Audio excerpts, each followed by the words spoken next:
Muy bien, vamos a empezar. Eh, El Código Nacional de Procedimientos Civiles y Familiares para el personal jurisdiccional que conoce en materia civil.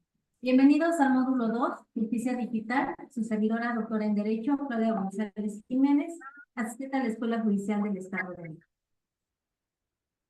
El primer rubro que vamos a abordar respecto a este módulo es entender que la digitalización ha llegado a los poderes judiciales y la modernización también ya está presente en el Poder Judicial del Estado de México.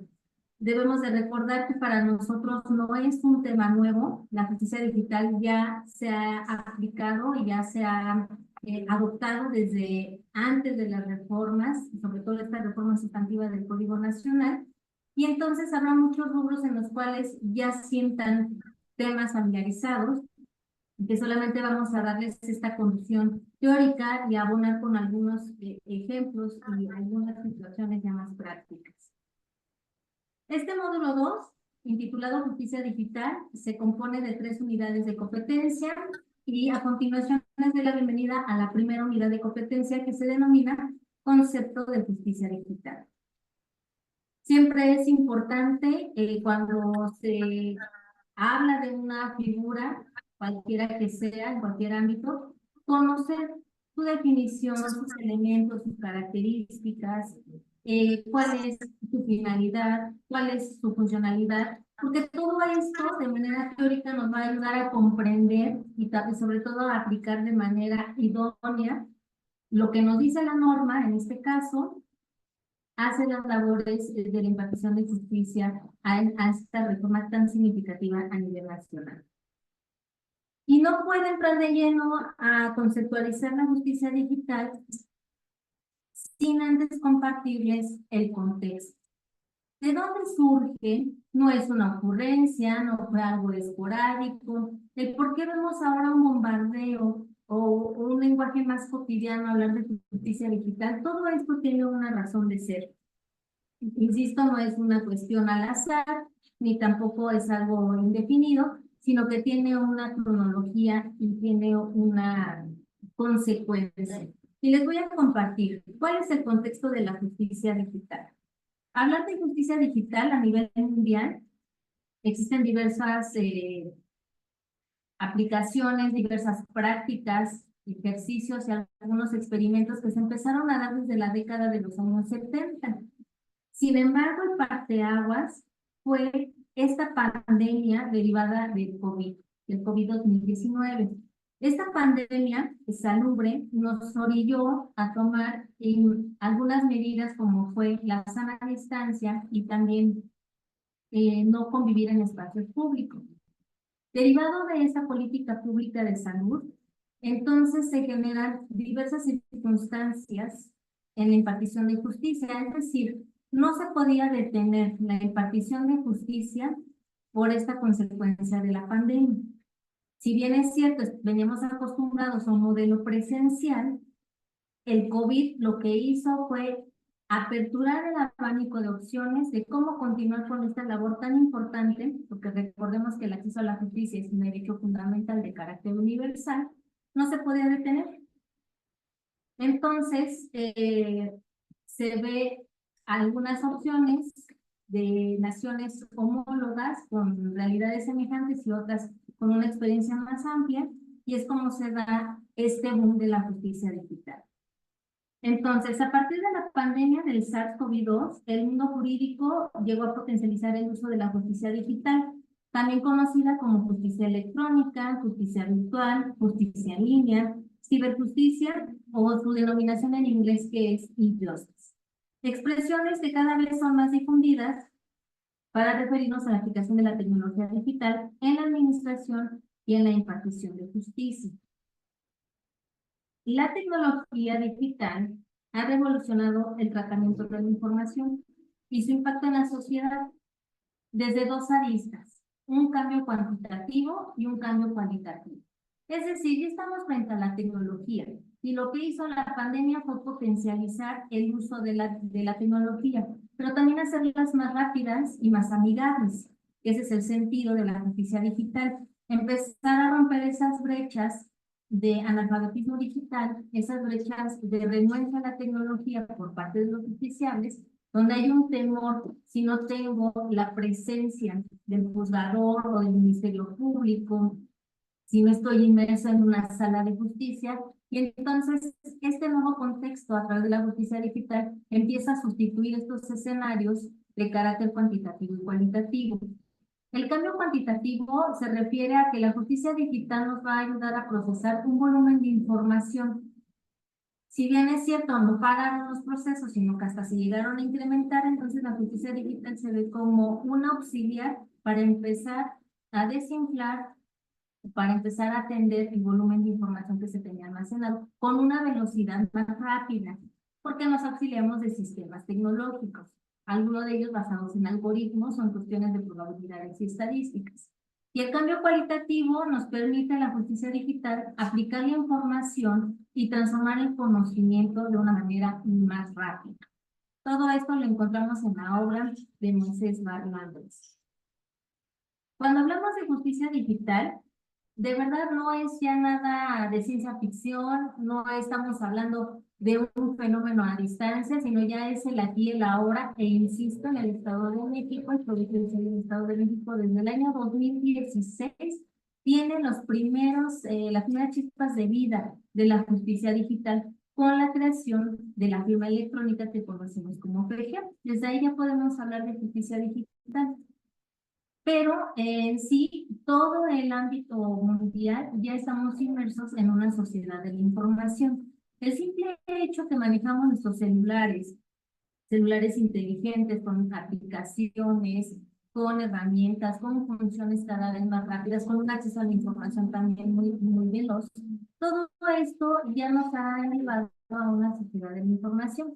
Y lo único que estamos haciendo en este espacio es llevarnos de la mano de la sociedad de la información hacia un espacio muy específico que es la justicia digital, y que afortunadamente el año pasado, con la reforma del mes de junio de 2023, ya es reconocida y ya está dando la pauta a nivel nacional para que en todo el país se aplique esta nueva vertiente de la justicia, que trae diversas ventajas que vamos a ir analizando a lo largo del módulo. Bueno, pues todo esto de la justicia digital empieza con la figura de la sociedad de la información, en la cual ya estamos inmersos. Pero el primer documento que da la pauta de sociedades digitales y de toda esta corriente de novedades tecnológicas, la debemos a la Declaración de Independencia del Ciberespacio de John Henry Barlow. Estamos hablando del año de 1996. En 1996, en la ciudad de Davos, Suiza, se da el pronunciamiento de esta Declaración de Independencia del Ciberespacio. Es un esfuerzo y un pronunciamiento donde los gobiernos tenían que ponerse en alerta para empezar a garantizar un cuidado del ciberespacio y también no utilizar su soberanía para extralimitarse en los cuidados o en el monitoreo del ciberespacio. John Perry Barlow fue un visionario de 1996, quien ya visualizaba pues estas situaciones que ya se estaban dando con las primeras manifestaciones del Internet, de redes sociales, de los avances tecnológicos y también de la inteligencia artificial. Esta Declaración de la Independencia del Ciberespacio tiene diferentes postulados, pero en este momento les comparto los más sustantivos. Por ejemplo, en esta Declaración del Ciberespacio nos dice que los gobiernos del mundo no van a tener aquí una injerencia, una soberanía o una potestad en lo que se denomina el ciberespacio. Se combina a los gobiernos a que sean ellos los que cuiden y garanticen las libertades en el ciberespacio. Esta declaración también nos dice que se solicitaba un pronunciamiento de consentimiento para utilizar todos nuestros datos en este ciberespacio. Hoy en día se sigue discutiendo en muchos escenarios a nivel mundial la manera de garantizar los derechos fundamentales y la protección de los datos personales en el ciberespacio. Y el ciberespacio de justicia Es un entorno muy delicado en donde también se están haciendo los respectivos pronunciamientos para que cada poder judicial a nivel local, a nivel nacional y a nivel internacional garanticen estas protecciones. Además, esta Declaración de Independencia del Ciberespacio maneja, por ejemplo, conceptos de propiedad, de expresión, de identidad, en donde estos deben de ser respetados, donde también se pide, por favor, no invadir el ciberespacio de otros análogos, sean gobiernos, sean entes públicos, o sean las personas particulares. El ciberespacio no debe de infundir miedo, debe de permitir una visita agradable, una exploración amigable. Además, se pretende con esta declaración de independencia lograr un equilibrio entre la responsabilidad de los gobiernos para ejercer gobiernos digitales y la corresponsabilidad con los civiles o con los ciudadanos en respetar los espacios privados que se vayan generando en el ciberespacio. Es una declaración muy interesante que ustedes podrán consultar de manera muy rápida y muy accesible en algún tiempo que tengan para complementar el contenido. Continuando con este contexto, es decir, ¿qué es lo que fomentó, qué es lo que permitió que se generara la justicia digital? Bueno, pues todo lo antes descrito nos habla de un derecho de Internet o el famoso ciberderecho, el cual tiene que hacer frente a intereses contrapuestos de una multiplicidad de actores que van desde estados, corporaciones, organizaciones regionales, también las ONGs y los usuarios individuales. Es decir, a partir de 1996 ya podemos hablar del ciberderecho, porque ya hay ciberespacio. Y el ciberderecho tiene un reto muy significativo, que es lograr, como les comentaba, equilibrar estas participaciones desde los entes gubernamentales hasta los usuarios individuales, sean o no ciudadanos, y que todos podamos convivir y utilizar todos los beneficios del ciberespacio de una manera responsable y sin afectar. Cuando los grandes expertos hablan de la justicia digital, también nos señalan dentro del contexto una famosa revolución, una revolución cibernética. Esta revolución cibernética es la que ocasionó el verdadero cambio en la forma de resolver los conflictos, alterando todo el sistema judicial y elaborando así una nueva forma de entender la justicia. Si es difícil, o en su momento era difícil concebir el ciberespacio, hablar ahora de un ciberespacio de justicia era todavía más complejo. Cuando se da esta revolución cibernética, entonces surge el ciberespacio judicial.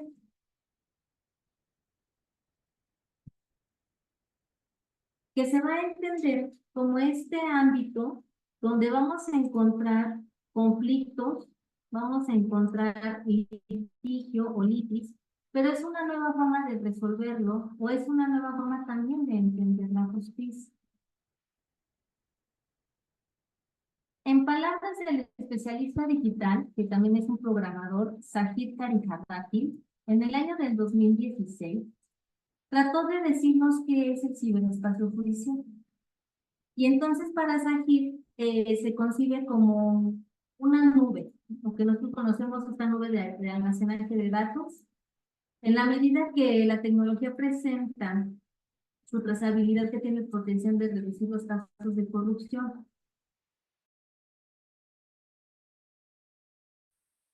y fomentar una cultura del cambio. Esta opción que fomenta el ciberespacio judicial, lo que va a permitir es tener mayor facilidad al acceso de los recursos de los poderes judiciales. Vamos a tener igualmente la posibilidad de utilizar herramientas de predicción, herramientas de análisis de datos que nos van a permitir consolidar aspectos jurisprudenciales, pero sobre todo garantizar el acceso a la justicia de una forma automatizada y que va a ser en línea. Entonces, en conclusión, para este experto Sajid, hablar de ciberespacio judicial es la oportunidad para empezar a reducir casos de corrupción. Estadísticamente se ha demostrado que los casos presidenciales tienden a ello. Y dos, que sí se va a hablar de un derecho universal de acceso a la justicia, porque desde cualquier rincón del planeta que se tenga conectividad, cualquier persona, sea ciudadano, no ciudadano, mayor de edad o infante, podrá tener este acceso en línea. Y aquí hago un paréntesis que vale la pena resaltar y que ustedes ya lo viven en su labor cotidiana. El Poder Judicial del Estado de México tiene un juzgado especializado para atender los casos de violencia familiar y es en línea.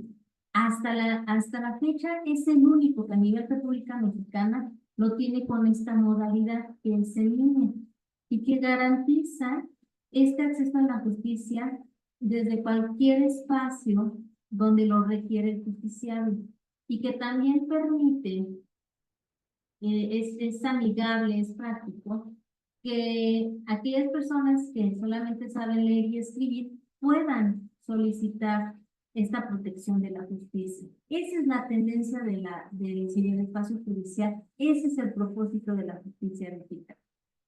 Lo que antes tal vez para un menor de edad, por ejemplo, si quería solicitar la protección de la justicia por cuestiones de violencia intrafamiliar, pues le iba a requerir contratar un abogado, acercarse a un adulto, tal vez ese adulto no es un experto profesional, pero le podría cobrar por sus servicios para poder acercar a la solicitud ante un juez, y la justicia digital lo que está generando es eliminar esos obstáculos o esos filtros y entonces sí garantizar que sea un acceso en línea y gratuito sobre todo. Para Saki, el ciberespacio judicial es una de las grandes virtudes que va a tener la justicia y la tecnología.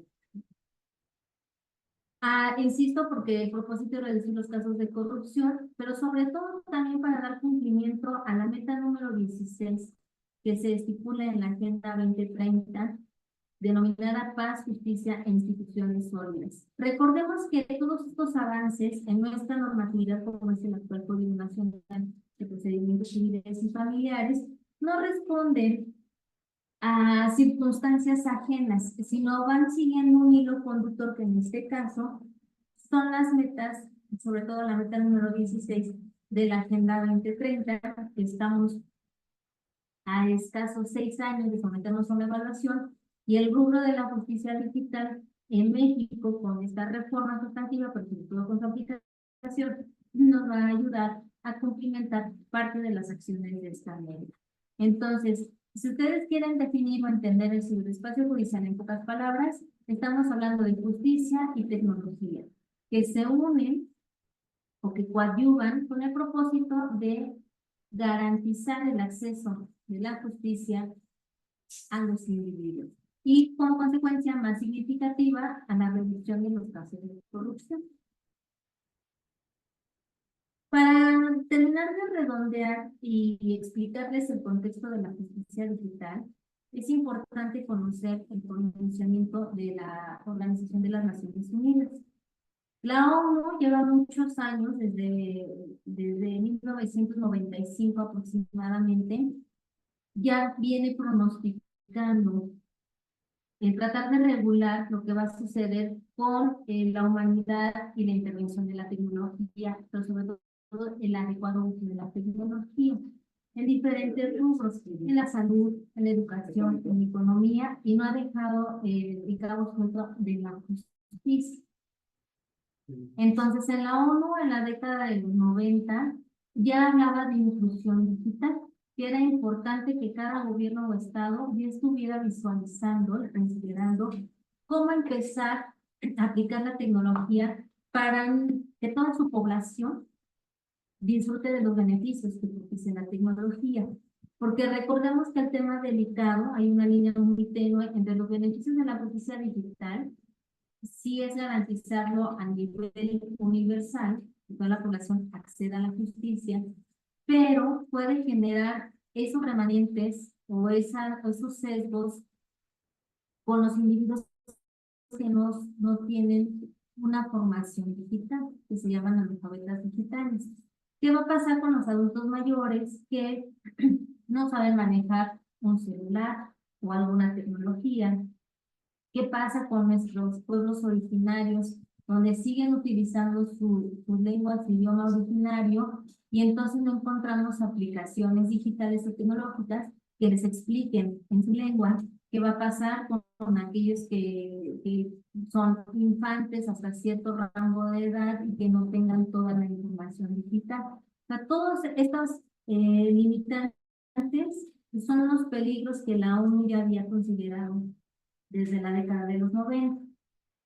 Para el tema que nos amerita acerca de la justicia digital, creo conveniente que ustedes tengan identificado que hablar de inclusión digital es un acceso equitativo, el acceso significativo, el acceso seguro al uso, al liderazgo y al diseño de tecnologías digitales.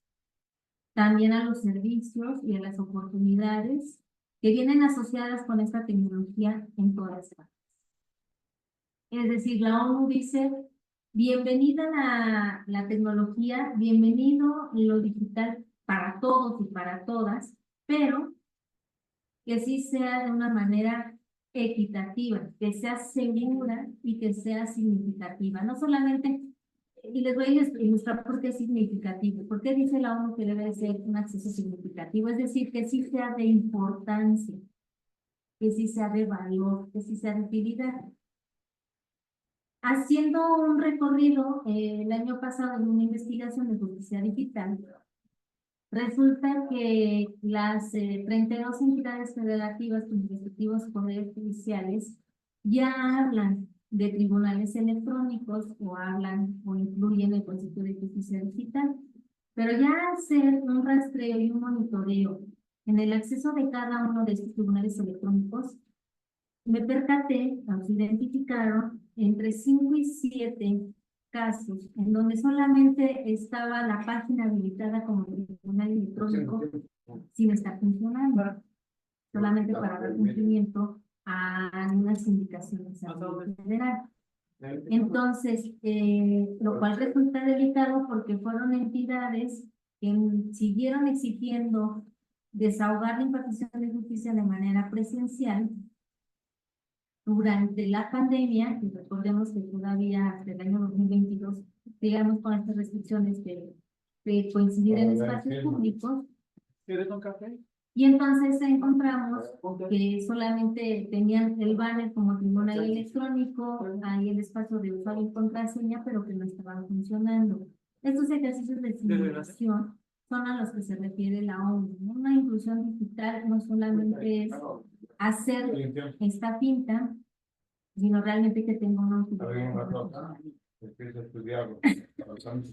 Acerca de la inclusión digital, si los países no garantizan inclusión digital, es difícil proceder a la justicia digital. Para el año de 2015, el índice de Economist señalaba a México en el lugar número 36 de 100 países. México estaba por debajo de Brasil y de Chile con una calificación aproximadamente de 7.7. Es decir, es una nación con una inclusión digital baja. Esto antes de la pandemia. En México, sí, la situación de la pandemia potencializó en datos, en cifras, en números duros, el uso de la inclusión digital. Sí hubo un cambio en este rango. Con todo esto que les acabo de compartir, debe de quedar claro entonces bajo qué aspectos, bajo qué necesidades y qué factores son los que surge el ciberespacio judicial, y esto es lo que conforma la plataforma para la justicia digital. Ahora vamos a entrar de lleno a las definiciones o a las acepciones de justicia digital.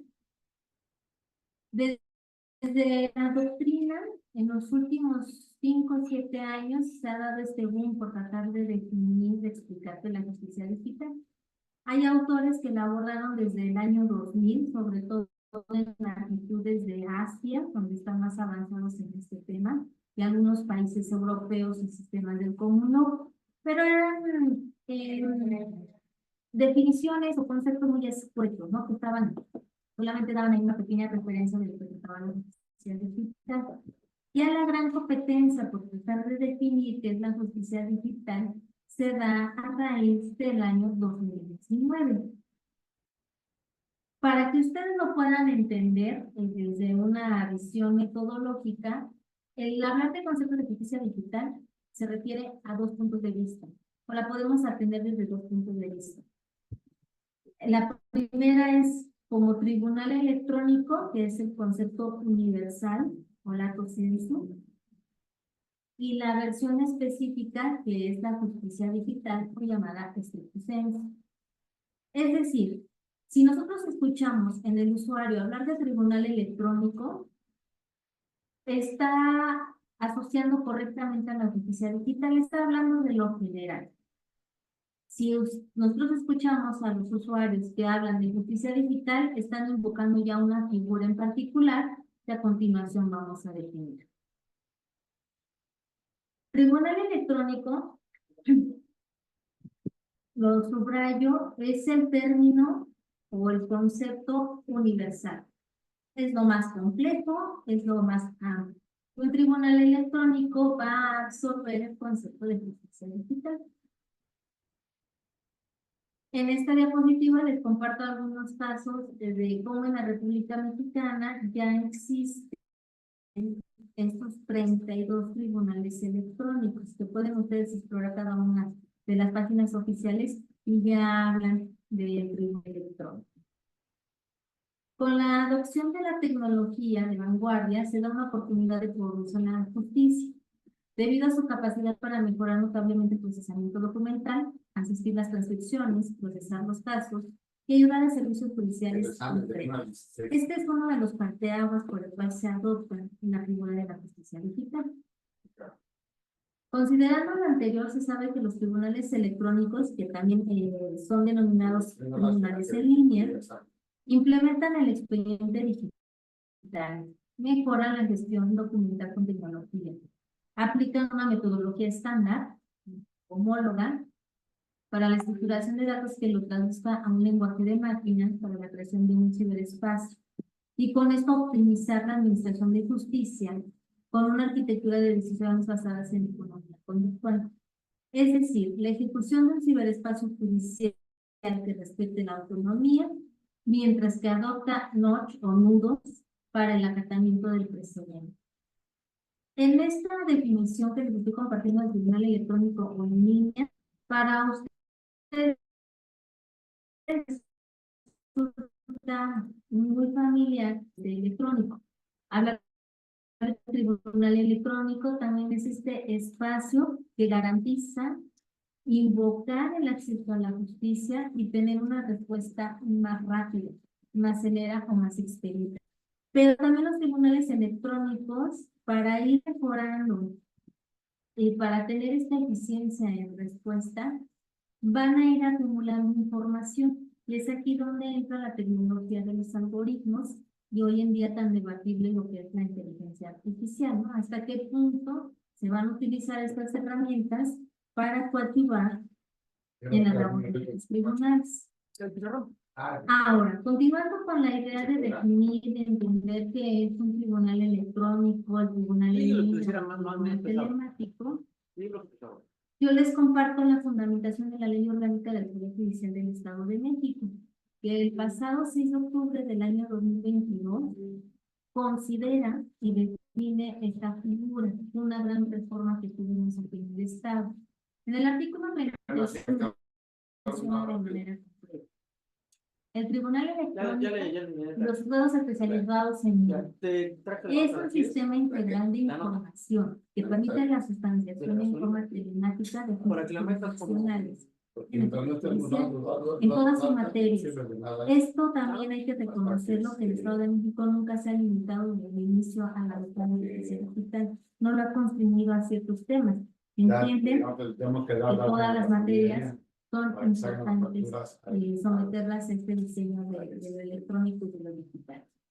Con el Tribunal Electrónico nos dice nuestra ley orgánica en el artículo 37, se privilegiará el uso de las tecnologías, el uso de la firma electrónica y todo esto bajo un marco normativo aplicable. Así de simple y de llano, pero así de concreto y acertado es el Tribunal Electrónico en definición en nuestra ley orgánica.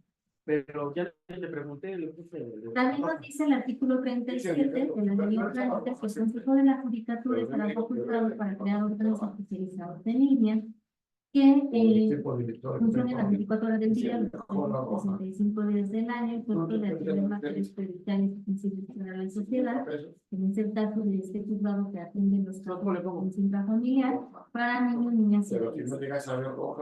Estos juzgados operarán con base en los lineamientos que expida el propio Consejo. Otra concepción acerca del tribunal online es de acuerdo a sus elementos colaterales o factores que vienen de la mano. Esto lo encontramos en el reglamento para el acceso a los servicios del Tribunal Electrónico del Poder Judicial del Estado de México, que fue publicado el 11 de abril del año 2018. En su capítulo segundo, denominado el funcionamiento del Tribunal Electrónico, en el artículo 15 se establece el siguiente. El Tribunal Electrónico tendrá como principales servicios los siguientes: la consulta del expediente electrónico, que esto ya está habilitado a nivel de República Mexicana, la presentación de las demandas a través de Internet, el envío de promociones electrónicas o peticiones inversas, la notificación electrónica, que también aquí hacemos un paréntesis. El Estado de México desde el año 2022 tiene habilitado las notificaciones vía WhatsApp. Y el inciso E nos dice servir como medio de comunicación procesal entre autoridades jurisdiccionales, así como otras autoridades que no sean jurisdiccionales. La idea es aprovechar las tecnologías para hacer llegar estas peticiones o requisiciones de carácter urgente e inmediatas, como es coadyuvar con las policías municipales, por ejemplo, o con los centros de atención del DIF, o con la Procuraduría que atiende a los menores de edad, a los infantes, con los conceptos de disciplina, que no son autoridades que pertenecen propiamente al ámbito jurisdiccional, pero que sí vamos de la mano para esta impartición de justicia. El Tribunal Electrónico funciona a través de módulos internos y externos. Los primeros contienen información generada con motivo de los juicios seguidos ante los órganos jurisdiccionales del Poder Judicial, y los módulos externos permiten la consulta controlada de los procedimientos jurisdiccionales, el envío de promociones, el de las notificaciones electrónicas, bajo las especificaciones que nos manifieste el reglamento. Sin duda alguna, las normatividades del Poder Judicial mexiquense proporcionan con claridad la naturaleza, la teleología o la finalidad del tribunal y de los juzgados digitales, electrónicos, telemáticos o virtuales. Así que hasta aquí, si ustedes escuchan juzgado digital, justicia digital, electrónica, telemática o virtual, sabemos que estamos refiriéndonos a una figura que está inmersa a un gran concepto que se denomina tribunal electrónico o tribunal online. Les comparto algunos ejemplos, estadísticas, que es importante, que yo sé que ustedes ya lo viven, ustedes trabajan generando esas cifras, pero bueno, es importante ejemplificarles. El Tribunal Electrónico del Estado de México, hasta el año 2022, tenía alrededor de 23,000 firmas electrónicas activadas y ya se habían incorporado 2,5 millones de promociones y de solicitudes. Esto nos habla de que se está dando una cobertura importante a la población mexiquense, que estamos alrededor de 16 millones, y al 26% de la población infante. Recordemos que nuestra entidad es la que tiene mayor cantidad de habitantes o de masa poblacional. Esto genera también mayores problemas, litigios o conflictos, pero también nos da la oportunidad de que al momento de aplicar este tipo de herramientas tecnológicas en la impartición de justicia, nos dan la certeza de que sí podemos hacer grandes cosas en avanzar en la impartición de justicia a través de la tecnología. Como les decía, más de 16 millones de personas en este momento a corto plazo solicitan o van a solicitar la justicia. El reto no es minúsculo. Pero el Tribunal Superior de Justicia de nuestra entidad ha transformado, ha utilizado los avances tecnológicos para llegar con prontitud y así minimizar, esto es bien importante, obstáculos formalistas, los obstáculos rigurosos, ¿no? Vaya y anótele esto a su demanda, es que le faltó determinada frase, es que no viene fundamentada. Lo sobresaliente es que esta justicia digital lo que nos permite es eliminar estas características rigurosas y acercar a los justiciables. Todo esto es importante subrayarlo, se dio con antelación a la pandemia y el Tribunal del Estado de México ya lo había considerado. Esta diapositiva nos explica las estadísticas que les había compartido hace unos minutos, en donde hay un incremento muy significativo desde que empezó la FEGEN en el 2017 hasta el año, podemos decir, de la pandemia, que fue el 2020, donde se incrementaron en más de un 100% estas solicitudes de firma. ¿Esto de qué habla? De que los justiciables, de que la sociedad digital, sí está aperturada a dar estos cambios de pasar de lo presencial al electrónico o a la digital. Es decir, sí hay renuencias, pero también hay un gran porcentaje de la población que está a favor de utilizar estas plataformas. No te lo mando. ¿200? Sí, por favor. Sí. Estos tribunales electrónicos que menciona la ley orgánica que el Consejo tendrá que aprobar de acuerdo a la naturaleza y a las necesidades, actualmente tenemos juzgados online o juzgados en línea, que es el juzgado civil, el juzgado familiar, el juzgado de control especializado en cateos y órdenes de aprehensión, y este juzgado en línea especializado en materia de violencia intrafamiliar. El diagnóstico a nivel nacional señala que somos de las entidades que tenemos la mayor diversificación de justicia digital hasta el momento, junto con Nuevo León, seguido de Querétaro y Ciudad de México, en cuestiones de tribunales electrónicos. Y bueno, como les decía, hablar de justicia digital tiene dos aristas, dos formas de entenderse: ir a lo grande, a lo universal, que es el tribunal electrónico, y la otra vertiente es aterrizarlo en la justicia digital. Cuando hablamos de la justicia digital, ya hablamos del stricto sensu, de lo específico. ¿Cómo lo vamos a entender? Bueno, hay muchísimas aportaciones, yo les voy a compartir las más significativas de los estudiosos más relevantes, con la idea de que ustedes, al terminar esta primera unidad, logren generar en su abstract, en su pensamiento, su propia definición de justicia digital, o su propio entendimiento. Quedando claro el contexto al cual pertenece, al cual se ubica la justicia virtual, se procede al análisis teórico de la concepción de justicia digital, que está a cargo del jurista ruso, en este caso, Roman Mikova, quien ha desarrollado algunas posturas acerca de la teoría de la justice. Nos proporciona la existencia de dos enfoques dominantes para analizar la conceptualización, que es el siguiente: sentido estricto y sentido amplio. Romankova dice que el sentido estricto supone una visión limitada donde la justicia virtual se identifica plenamente con el concepto de justicia en línea, ya sea como sinónimo o como un elemento para definirlo. Y en un sentido amplio implica un enfoque extensivo donde la justicia digital no solamente supone un procedimiento en línea, sino además de manera general el uso de cualquier tecnología, el expediente digital, las notificaciones en línea, la inteligencia artificial a través de, por ejemplo, sistemas de predicción y resoluciones, o en la confrontación de deepfake o de estas nuevas aplicaciones para el sistema probatorio. Las cámaras, las bocinas, los monitores, todo esto conforma justicia digital en la administración de justicia, incluyendo los tribunales físicos. Para Daniel Castaño, hablar de justicia digital le da una connotación de justicia nativa digital. En su obra, La justicia como servicio digital, dice que la justicia no es un lugar, sino es un derecho que se manifiesta como un servicio, el cual puede impartirse de forma segura, eficiente, con la ayuda de mecanismos tecnológicos que favorecen la intersectorialidad y la cooperación gubernamental para el robustecimiento documental y el efectivo cumplimiento del ordenamiento jurídico. A mí me agrada esta postura de Daniel Castaño porque bien lo dice, o sea, no estamos hablando de los lugares físicos donde se imparte justicia, sino estamos hablando de ese servicio de impartición de justicia, que coadyuva de mecanismos tecnológicos y va a procurar favorecer a cualquier sector, por eso dice que es intersectorial, ¿no? A cualquier sector de la sociedad debe de llegar esta impartición de justicia.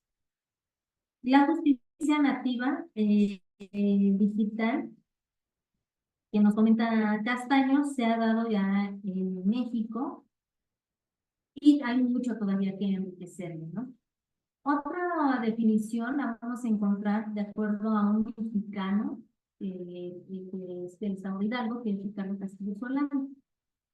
Él define a la e-justice como el uso de la tecnología de la información y de la comunicación, las famosas TIC, en los procesos y en los procedimientos jurisdiccionales o administrativos, cuya tarea es facilitar las actividades y el quehacer institucional de quienes imparten justicia, por lo que para resolver las controversias que se plantean se usan las TIC, desde el inicio del proceso o procedimiento hasta que se dicte una sentencia o una resolución, incluyendo la admisión y el desahogo de prueba. Ricardo Castillo nos da más elementos acerca de lo que se desahoga en estos procesos digitales, donde no podemos eximir las cuestiones de la valoración de prueba, por ejemplo. En el escenario español tenemos la aportación de Manuel Richard González, que él habla de una justicia electrónica. Dice que es aquella justicia que es un uso inclusivo y extensivo de las tecnologías de información y comunicación. No solamente en la gestión documental, en la notificación, en la comunicación de los expedientes judiciales, sino también en la sustanciación del procedimiento judicial. Y eso yo creo que es lo que a ustedes en su labor cotidiana ha sido el reto significativo. Cómo ir desahogando cada una de las fases de los procedimientos en esta nueva versión. Dice Manuel Richard González que todo esto va a tener un soporte en formato electrónico y se va a garantizar la grabación completa de todas las audiencias y de los trámites orales que se desarrollen durante el procedimiento judicial, lo cual también en el sistema mexicano ya se ha estado realizando. En este mundo de la tecnología, de la e-justice, la mayoría de los pronunciamientos de las aportaciones vienen desde la versión masculina, pero también tenemos grandes aportaciones desde la visión femenina y la experiencia, como es el caso de Mirnaelia García Barrera. Ella es una destacada doctora de la Universidad Autónoma de Nuevo León, que años atrás se interesó por el estudio de la informática jurídica, y entonces ella pronuncia que la informática jurídica, y estoy hablando más o menos al inicio del siglo XXI, era de carácter operacional, registral, decisional y documental, que había hecho esta clasificación. Mirnaelia García Barrera en el año 2019 nos da su propia definición o aportación de la justicia digital, que a continuación se las comparto. Puede variar el término o se puede interpretar en varios sentidos. De manera tal que se puede definir como las nuevas posibilidades que ofrecen las TICs en el seno de la sociedad del conocimiento, para garantizar una administración de justicia al servicio de los ciudadanos y de las ciudadanas. Dicha especialista realizó una investigación sobre la e-justice en el año 2019, analizó la informática jurídica, como les comentaba, y logra esta clasificación de una informática jurídica operacional, en donde nos dice que está dedicada a la gestión de juzgados, de estudios jurídicos, y también lo relativo a las cámaras legislativas con las reformas. Hay una informática jurídica registral que está relacionada con los registros de la propiedad, del comercio, de las inversiones extranjeras, que también participamos, por ejemplo, en este caso con el INPREN. Una informática jurídica decisional, que tiene que ver con las resoluciones automáticas de casos respectivos. Y la informática jurídica documental, que es todo este banco de datos jurídicos que se van almacenando en estos tribunales electorales. La autora concluye que las dos primeras definiciones constituyen informática de gestión de tribunales, lo que le corresponde netamente a los tribunales, y las dos últimas, que es la decisional y la documental, ayuda a la decisión de los conflictos. Esto ya está funcionando, esto lo hacen ustedes, y el nuevo Código de Procedimientos Civiles y Familiares lo que está tratando es que aquellas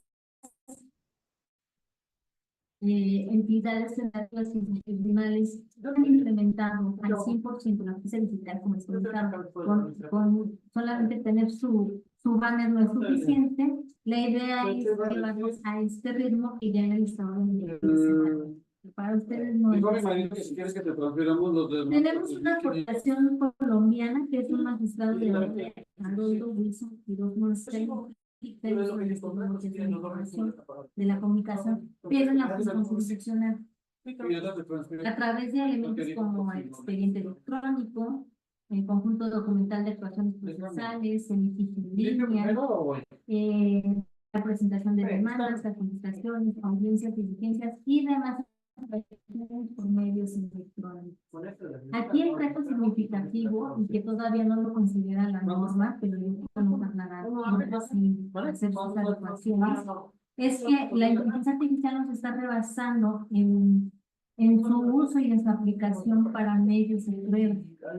Y entonces hoy en día es cada vez más difícil ante la visión humana identificar lo que proviene de un producto de inteligencia artificial o tecnológico y lo que realmente es una prueba de naturaleza real. Y tendremos que hacer uso de esas aplicaciones tecnológicas para hacer la distinción de cuáles fueron alteradas dolosa o no dolosamente con inteligencia artificial, como pueden ser, por ejemplo, este famoso deepfake o falsificar las voces, ¿no? Que están generando casos muy delicados. En esta concepción, la justicia virtual, de acuerdo a Haroldo, está condicionada a las TICs y es necesario para llevar a cabo todas las audiencias y todas las divisiones. Una figura que no puedo omitir compartirles acerca de la justicia virtual o electrónica es lo que sucedió en el Consejo de la Unión Europea. Les estoy hablando de hace 10 años, en el 2014, ya habían hecho el primer pronunciamiento acerca de la justicia interna. La Unión Europea en el 2014 dice que es una herramienta de formulación de políticas, mediante la cual se está simplificando y mejorando el acceso a la información jurídica y se están digitalizando los procedimientos jurídicos transfronterizos. Recordemos que los europeos han eliminado sus fronteras, también en la impartición de justicia, y entonces era importante tener este consenso acerca de qué es desde hace 10 años. No más. Digo, pues si no iba a llegar. Ahora, regresando para ver que tenemos a Portas Castillo Solano, que les digo que es un profesor investigador de la Universidad de La Salle Pachuca en Hidalgo, y él nos comenta que la e-justice está ya considerado en el artículo 14 constitucional, en su párrafo segundo, en donde ya se está hablando de la manera en que se van a dar las comunicaciones judiciales y cómo se van a desahogar las pruebas. Al ser un sistema, este mismo debe desintegrarse para conformar un todo, especializarse en determinadas tareas para permitir que sean automatizables y enfocarse en mejorar el servicio público para la impartición de justicia. Hablar de justicia electrónica para el justiciable debe de ser un servicio que en automático y de manera sencilla y rápida puedan acceder a la justicia. Por la Universidad Oberta de Cataluña tenemos a Agustí Cerrillo Martínez, que en el año 2009 nos habla de la e-justice como una pluralidad de instrumentos, de canales tecnológicos, ordenadores personales, la televisión, el fax y el internet. Y que todo esto pasó a la Administración de Justicia, no solamente a través del teléfono, del fax y del internet, sino de otras TICs. Pero vean cómo les comentaba, la e-justice no es algo nuevo y se está dando desde las primeras comunicaciones, pero solamente se ha ido actualizando. Dicho autor señala en el 2007 que la Administración de Justicia consiste en base de datos, la gestión de expedientes judiciales, la relación operador jurídico, los formularios, los escritos judiciales, presentación de escritos en línea, tramitación de efectos electrónicos, foros electrónicos y la toma de decisiones. Todo esto sin dejar a un lado el cuidado de los derechos fundamentales para acceder a la justicia de manera pronta, completa e imparcial.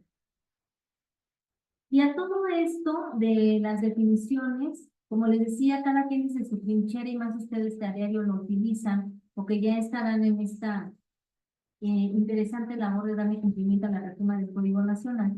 Me sumo a las aportaciones de qué es esta justicia digital. Para su servidora se debe de ver desde dos vertientes, que es justicia digital externa y la interna. Una justicia digital externa está destinada al acceso de justicia a los ciudadanos. En su modalidad de justicia distributiva y global, que permite su acceso a través de plataformas tecnológicas específicas de los poderes judiciales que llegan a la población de manera pública y gratuita, la procuración, la administración e impartición de justicia.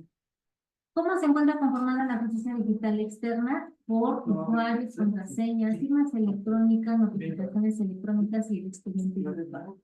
Es pronta, es formalizada, porque esa es una de las ventajas, y todo esto a favor de la población.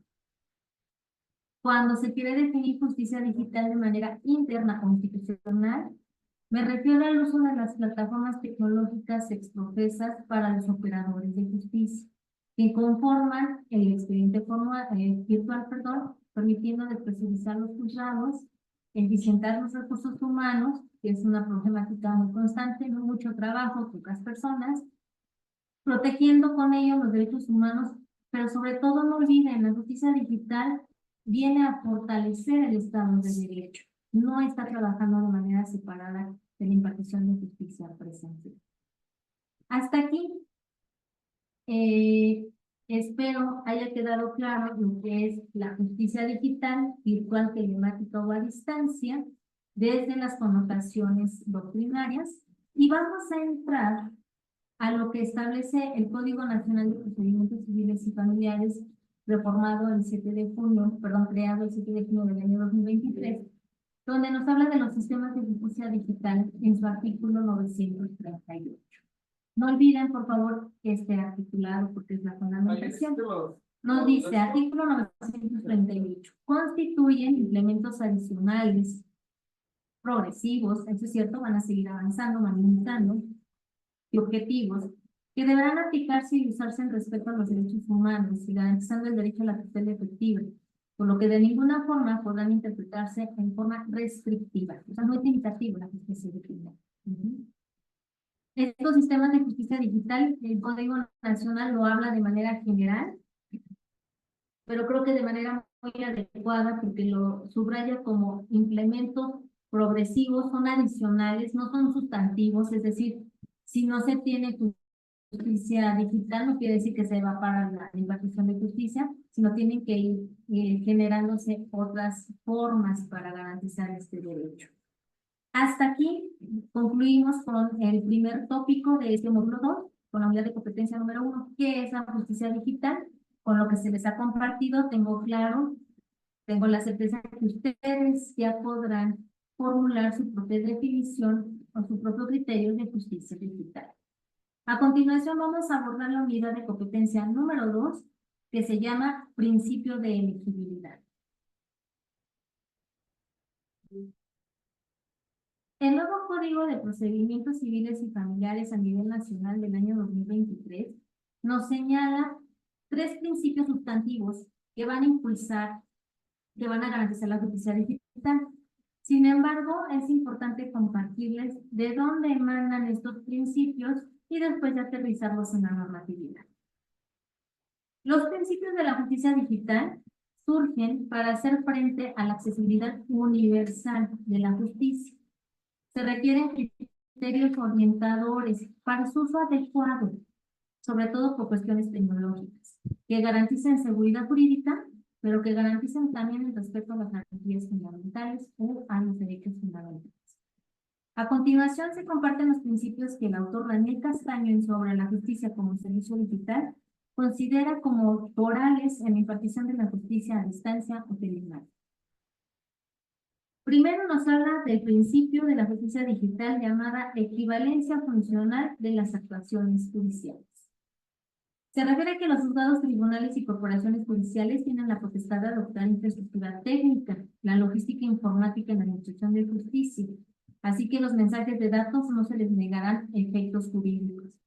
Ustedes recordarán todavía hace unos 6, 7 años la controversia de lo que me llegue a mi correo electrónico lo considero notificado, lo que me llegue a mi WhatsApp es notificación, lo que yo reciba en mi Facebook es una notificación. Actualmente, bajo este principio de equivalencia funcional, ya todo esto tiene valor procesal, ya se entiende como notificado a través de las tecnologías.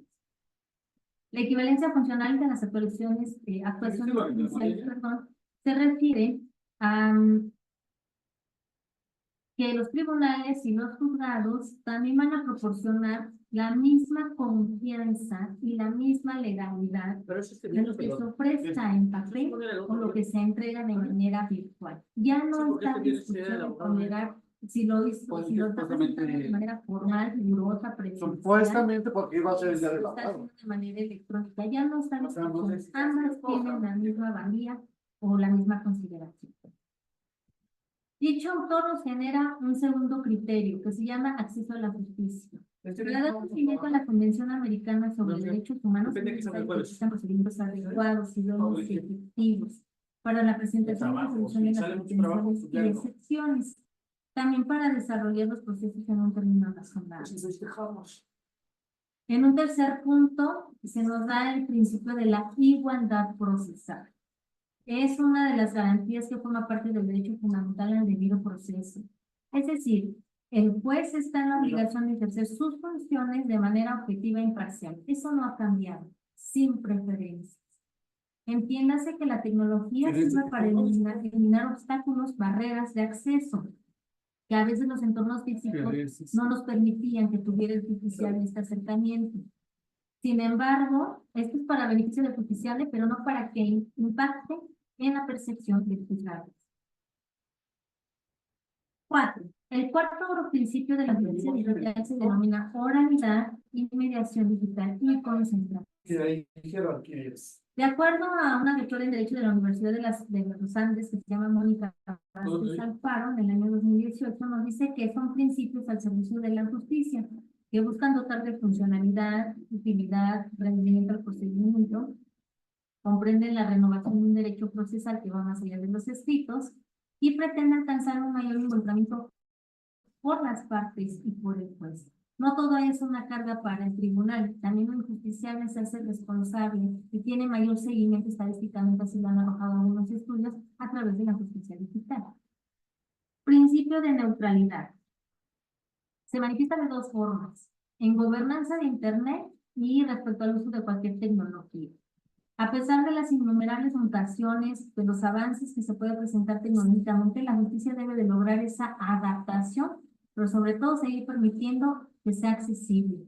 Van a irse enriqueciendo los tribunales electrónicos, va a ir mutando nuestra justicia digital, se le van a ir incorporando principios, características, pero no debe de ser para desmotivar el acceso a la justicia, al contrario, es para incentivar y seguir empujando al justiciable a invocarlo.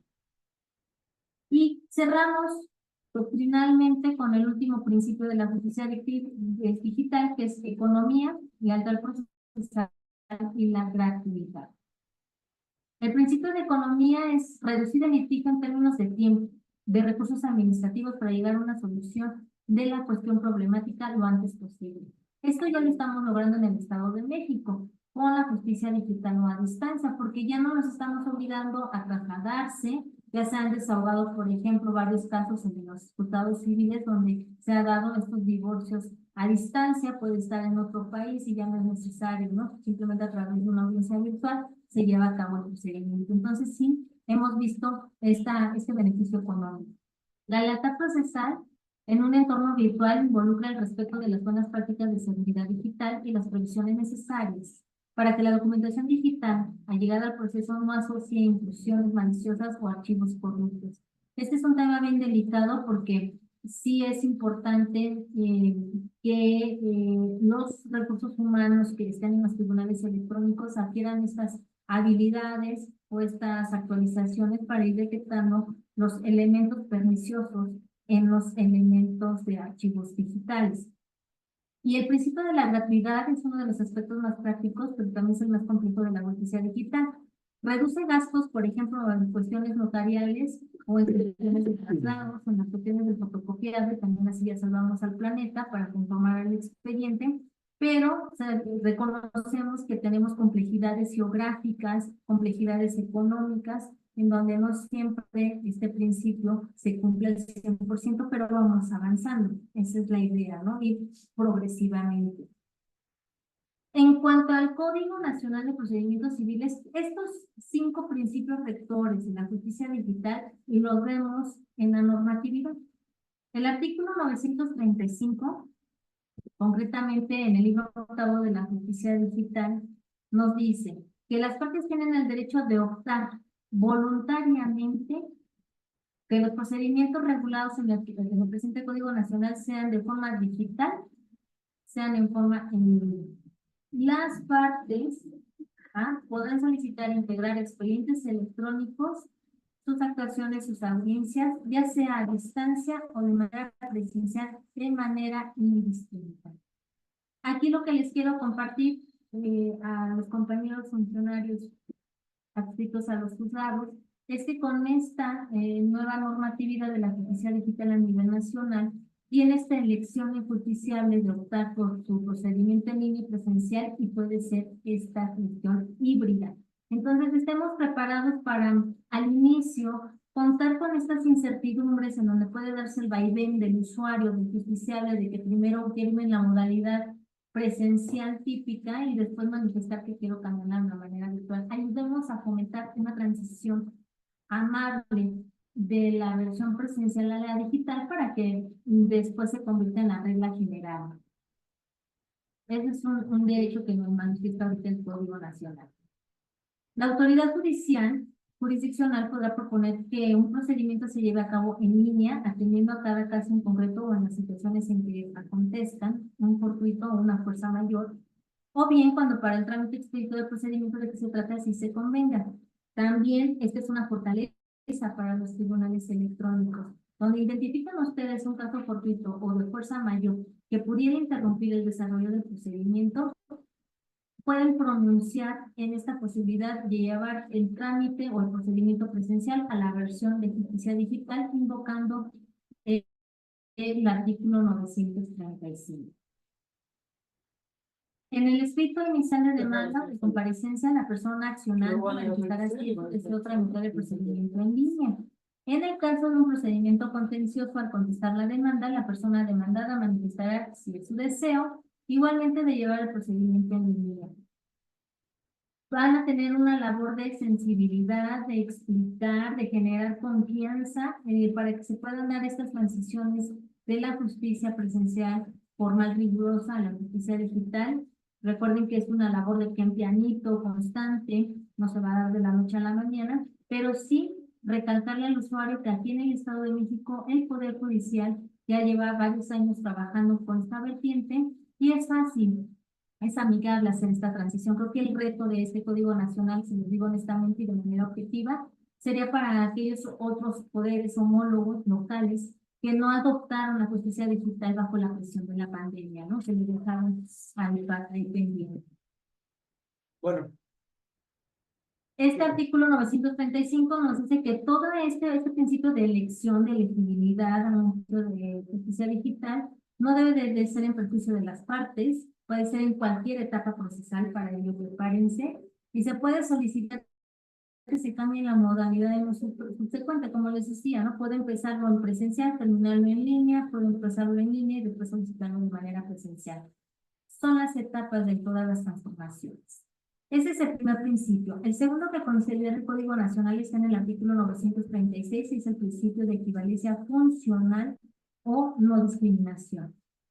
Aquí la autoridad jurisdiccional no va a negar efectos jurídicos de validez o de eficacia probatoria para cualquier tipo de información. Aquí estamos hablando de documentos electrónicos o mensajes de datos que todos valen, como los decíamos, de manera doctrinaria. Están en igualdad de validez.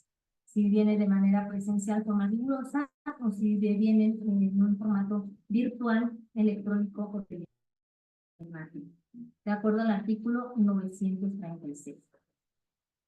Este principio de equivalencia funcional o no discriminación dice: la autoridad jurisdiccional no negará validez a la información o a las comunicaciones sea que estén contenidas en documentos electrónicos, mensajes de datos o medios físicos, por eso lo he hecho de usar alguna tecnología determinada. Debemos de estar preparados como funcionarios, como servidores públicos jurisdiccionales, a estas nuevas modalidades tecnológicas y estar actualizados de cómo se va dando la tecnología en cuestiones de comunicaciones y de medios probatorios.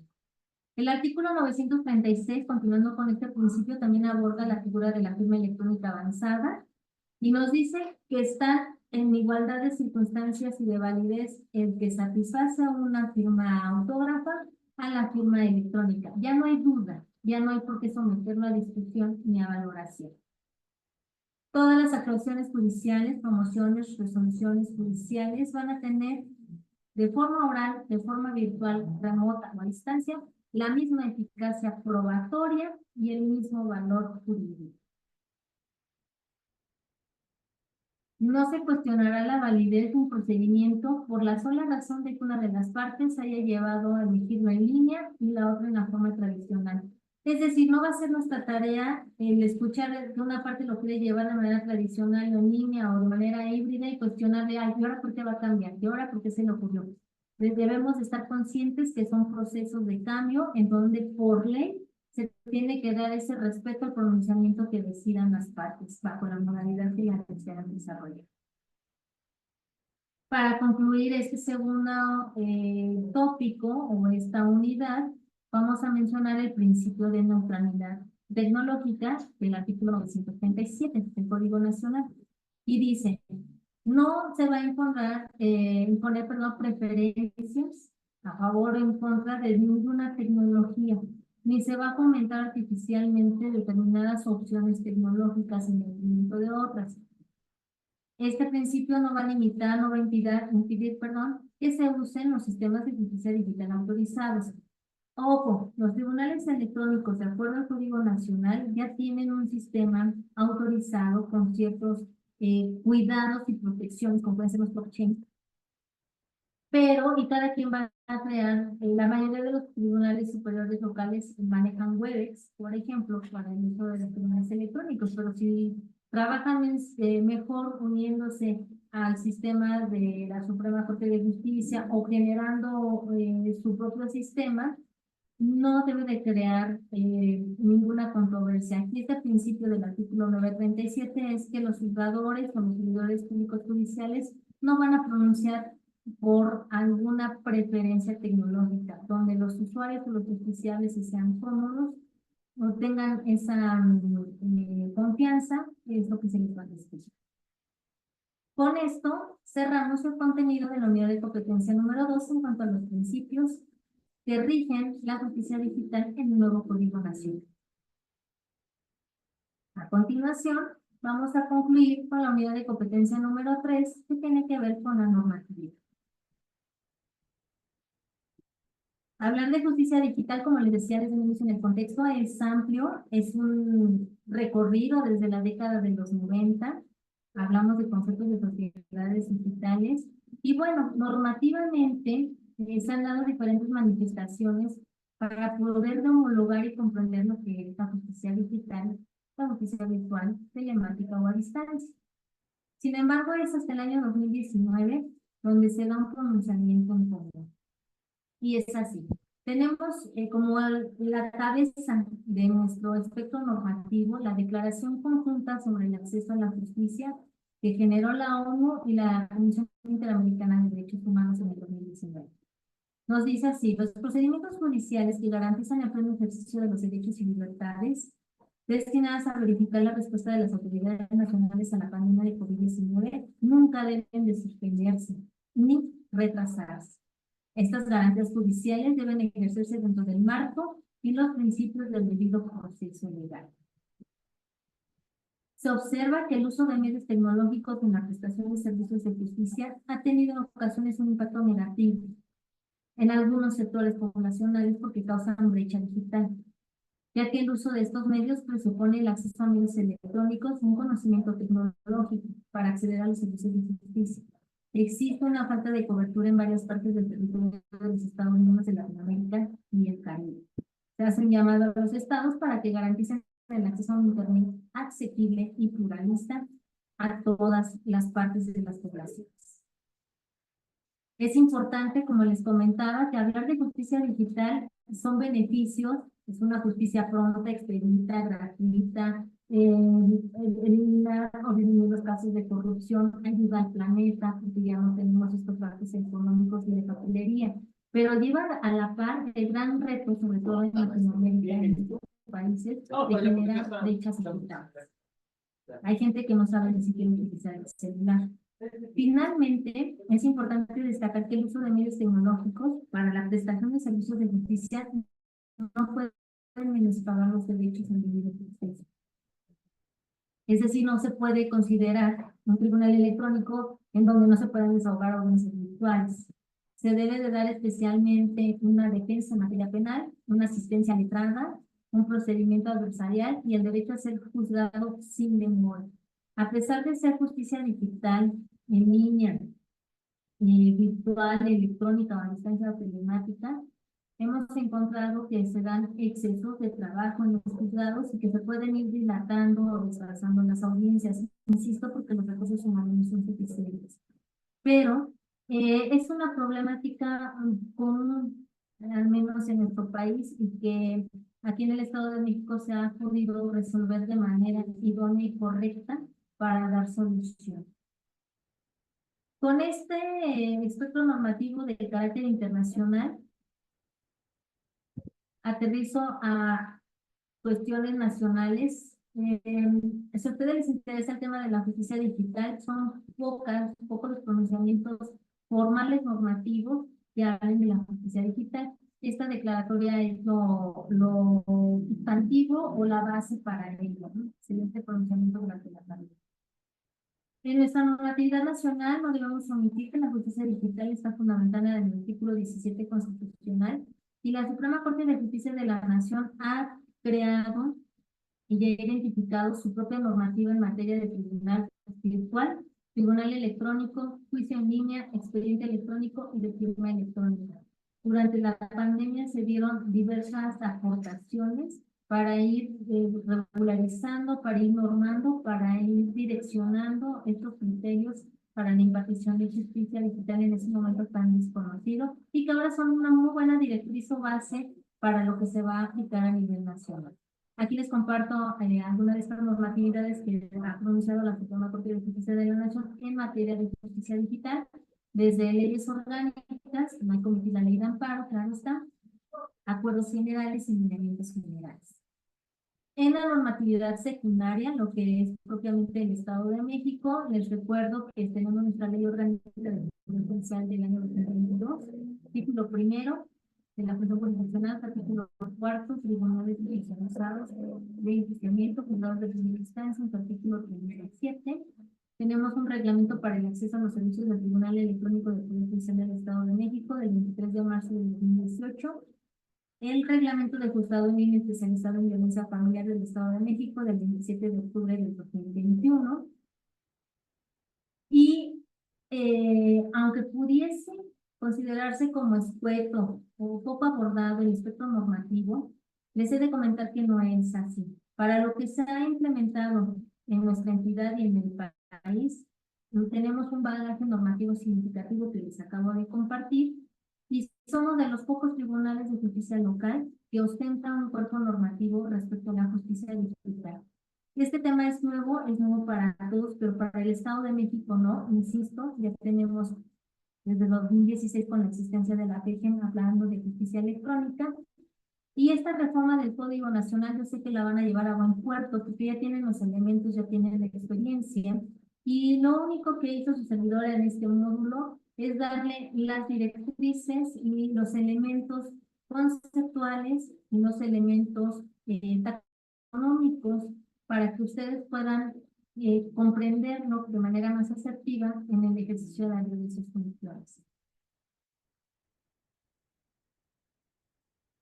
Lo único que quiero acotar con este tema de la justicia digital tan importante de acuerdo a este Código Nacional es que el reto es de gran magnitud. Sin duda todavía nos falta volver los ojos de la justicia digital hacia grupos vulnerables. En México tenemos más de 69 etnias, lo que representa más de 7 millones de personas, que ahorita tienen una restricción en el ciberespacio por su esencia pluricultural. La prueba electrónica, la prueba digital, o también llamada electronic probe, presenta opiniones divergentes. Y eso todavía va a generar discusiones respecto a su valoración. El Código Nacional nos dice, tienen la misma validez, si es de manera formal, rigurosa, presencial que la virtual, pero ahora viene la gran labor que tienen ustedes en dirimir estas cualidades de las pruebas digitales electrónicas de carácter idóneo. Tercer acotación. Los estándares internacionales señalan una justicia digital sostenible. Uno de los pilares radica en garantizar y proporcionar su acceso a personas discapacitadas. En México, el último censo contabilizó 7 millones aproximadamente de mexicanos en situación de vulnerabilidad. La e-justice representa la oportunidad de reivindicarnos con mucha población, con los sordos, con los débiles visuales, todos estos grupos vulnerables ven en la justicia digital la gran oportunidad, ahora sí, de ser escuchados y de ser protegidos. Con esto me despido en el contenido del módulo 2 que habla de la justicia digital. ¿Sería cuál?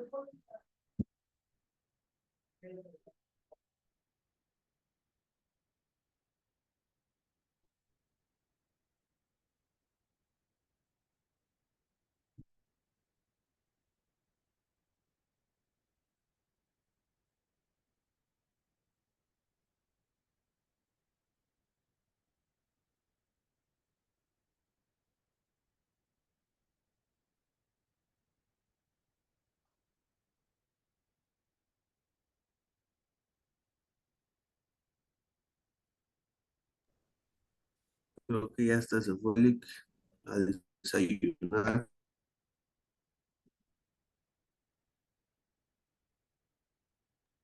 Nos dejó abandonados, solos, tristes y abandonados. Buenos días a todos. Buenos días, Lick. Buenos días.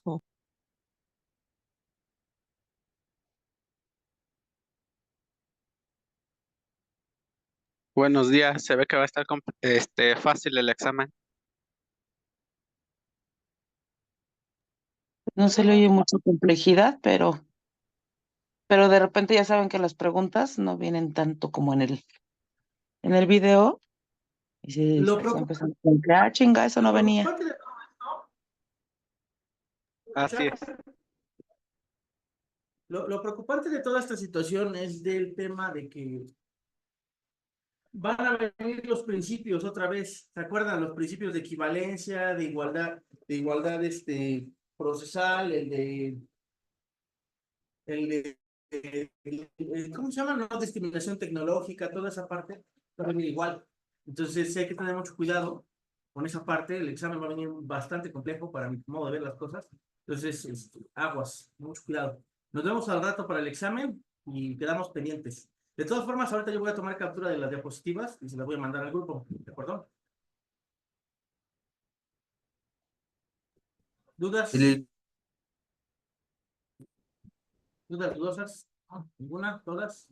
Nada, Bueno. nos vemos al rato, bonito día. dale, Bueno, Bye. excelente día. excelente, buen día a todos.